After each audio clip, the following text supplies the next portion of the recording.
Train पटरी पर अनावरत भाग रही थी और साथ ही भाग रही थी सुमन की सोच। खिड़की से बाहर देखते हुए याद आ रही थी माँ की। पिछले साल जब वो इसी तरह गर्मी की छुट्टियों में मायके जा रही थी बच्चों के साथ, तो क्या उत्साह और उमंग थी। कितनी तैयारी, साल की सबसे लंबी छुट्टी, बस समय जैसे कट ही नहीं रहा था। बच्चे भी नानी, मामी, मामा और उनके बच्चों से मिलने के लिए चहक रहे थे। बच्चे तो आज भी उत्सुक थे, पर उनके मन में डर और चिंता थी। अब माँ गुजर चुकी थी और इस बार पहली बार वो उनकी नामौजूदगी में अपने मायके जा रही थी। पापा तो उसकी शादी के 2 साल बाद ही गुजर गए थे, पर माँ ने उसके मायके को सजा कर रखा था। पापा को हर बार मिस करती, पर माँ के होते परायापन नहीं लगता कभी। माँ भी महीनों पहले से उसका इंतजार करती, मनुहार से बुलाती, कितनी तैयारियां करती और थोड़े से दिनों में साल भर की कसर निकाल देती। उसका छोटा भाई अमन और उसकी पत्नी रीति भी अच्छे थे, पर क्या अब भी सब वैसा का वैसा होगा जैसे हमेशा होता था। घर से माँ के बिना सूना लगेगा ही। कहीं वो हक, वो अपनापन, वो उसके आने की चाह मनोहर कम तो नहीं हो गई होगी। जब से उसकी सहेली ने अपने माता पिता के बाद मायके का बदला हाल बताया था, तभी से उसका मन इस अनजान डर से दुखी था। उसने यहाँ तक सोच लिया था कि अगर अच्छा नहीं लगा तो वह जल्द ही वापस आ जाएगी। सोचते सोचते ही स्टेशन आ गया। अमन के साथ बच्चे भी लेने आए थे।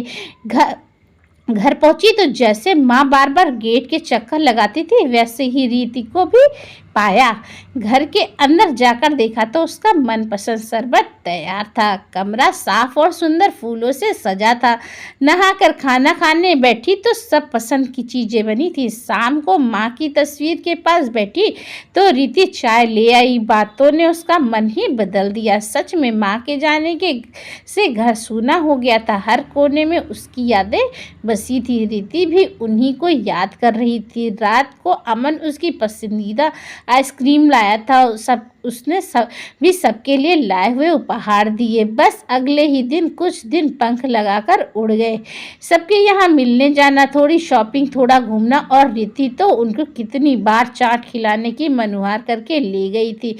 माँ के ना होते हुए भी सब कुछ पहले जैसा ही तो हो रहा था। वही दुलार, वही हल्कापन। और तभी एक दिन उसने देखा कि रीति अचार के डिब्बों में से अचार, घर के पिसे मसाले और गांव से आया गुड़ और बहुत सारा सामान पैक कर रही थी। यही तो माँ किया करती थी जब उसके वापस जाने का समय आता था। उससे पूछा तो रीति ने कहा, दीदी आप अब कुछ दिन बाद चले जाओगे, मेरा तो मन ही नहीं लगेगा। माँ हमेशा आपको ये सब देती थी ना, तो मैंने भी सब पैक करने का सोचा। गले से लगा लिया था सुमन ने रीति को। सारा डर और शक खत्म हो गया था।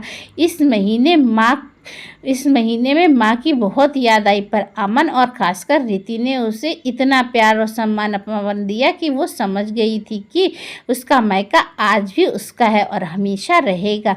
जब रीति को ये सब बात बताया तो वो बोली, मैं समझती हूँ दीदी, एक लड़की के लिए शादी के बाद उसका मायके क्या मायने रखता है। आप तो जानती हैं कि हम 2 बहनें हैं। आज तो मेरे मम्मी पापा हैं, पर उसके बाद हमारे मायके का क्या मतलब रह जाएगा, ये सोचकर ही हम दोनों डर जाती हैं। किसके लिए जाएंगी हम वहाँ। मैं तो आपसे आपका मायका छीनने की सोच ही नहीं सकती हूँ। लड़की ससुराल में दुखी हो तब मायका वो जगह है जहाँ वो अपना दर्द बांटती है, कुछ सुकून मिलता और सुखी भी हो तो भी वही बचपन की यादें बसती हैं। जवानी के सपने, मस्ती, अल्हड़पन याद आता है। माँ के आंचल में वापस बच्ची बन जाती है और पिता के लाड़ और भाई बहन के साथ दुख और थकान भुला देता है। सुमन स्तब्ध रह गई। सचमुच जिनकी ये स्थिति होती है उनका डर क्या होता होगा। उसने रीति से कहा, किसने कहा तुम्हारा मायका नहीं रंगे। मैं तुम्हारी ननद ही नहीं, बड़ी बहन भी हूँ ना।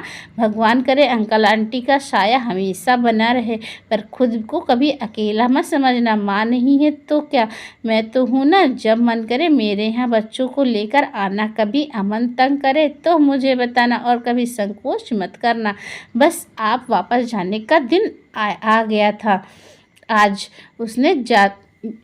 उससे ज़्यादा तो रीति रो रही थी। फिर जाने और जल्दी मिलने और रोज़ फ़ोन के वादे के साथ आज सुमन वैसे ही विदा हो रही थी जैसे माँ विदा किया करती थी। फिर आने के लिए सुमन भाग्यशाली है कि उसकी माँ के बाद उसके मायके में सब कुछ पहले जैसा ही था, पर सबके साथ ऐसा नहीं हो पाता है। कुछ की स्थिति रीति जैसी होती है और कुछ के लिए सब बदल जाता है। पर अगर अमन और रीति जैसे सब हो तो फिर सुमन जैसा प्यार देने वाले मिल जाए तो माँ की कमी रहेगी, पर माँ बिना मायका भी कभी पराया नहीं होगा। दोस्तों, इस वीडियो को लेकर आपकी क्या राय है हमें कमेंट बॉक्स में बताना ना भूलें और इसी तरह की अच्छी अच्छी प्यारी प्यारी कहानियों के लिए हमारे चैनल पे बने रहें। नए हैं तो चैनल को सब्सक्राइब करें, ज़्यादा से ज़्यादा लोगों तक शेयर करें। तब तक के लिए बाय बाय।